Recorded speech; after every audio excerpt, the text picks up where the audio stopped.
Hey, it's Saturday, January 9th, and you're watching The Great Lost Rewatch. Today we're watching the Season 4 episode, Meet Kevin Johnson.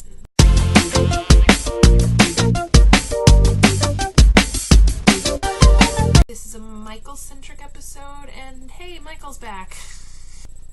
On the island, Locke calls a meeting of his followers, and Ben spills the beans about Michael being his man on the boat, and then Ben tells Alex and Carl and Danielle to go to the temple because he wants them to be safe.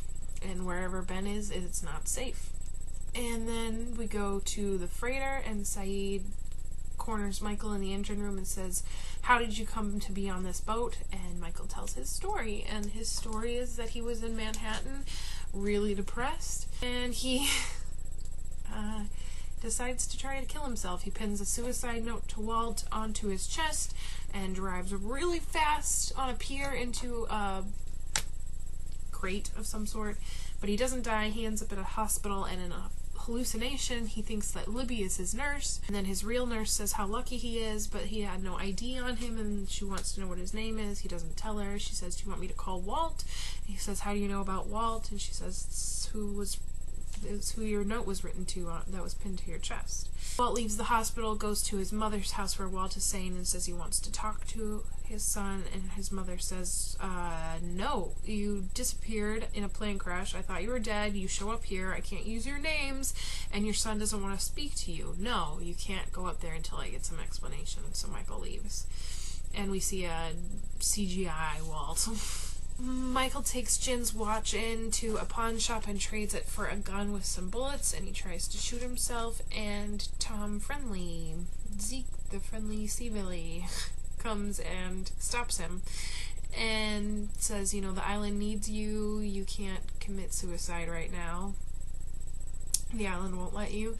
So Michael goes to Tom's penthouse, the hotel room, and we find out that Tom is gay. And that's okay. And that he likes to indulge when he's on the mainland. But anyway, Tom tells Michael what he wants him to do to get on this boat in Fiji, and so Michael does. He flies to Fiji, he gets on the boat, he meets some of the people, he doesn't want to do it. But Ben calls him and says, this is what you gotta do, and you can't do it until I say so. And that's where we are.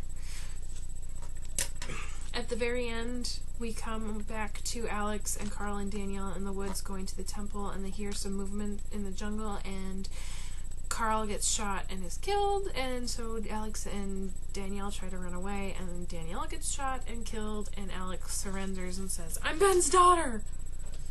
So she doesn't get shot. Did anybody else notice how long the previously on Lost was for this episode? It was really, really long.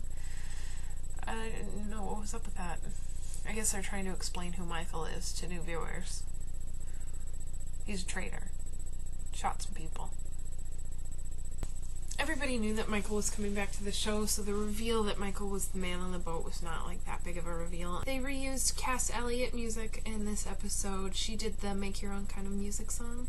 She was heard on Michael's radio when he's trying to drive into that big crate thing, and it's the line, "It's getting better," keeps getting used over and over again. I was like, hey lady, it's not getting better, it's getting worse.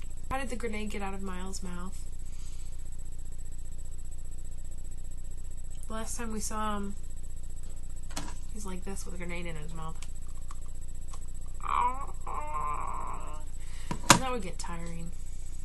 This was also the last episode before a small break because of the writer's strike, so the cliffhanger with Alex surrendering was kind of supposed to be a cliffhanger, but not really.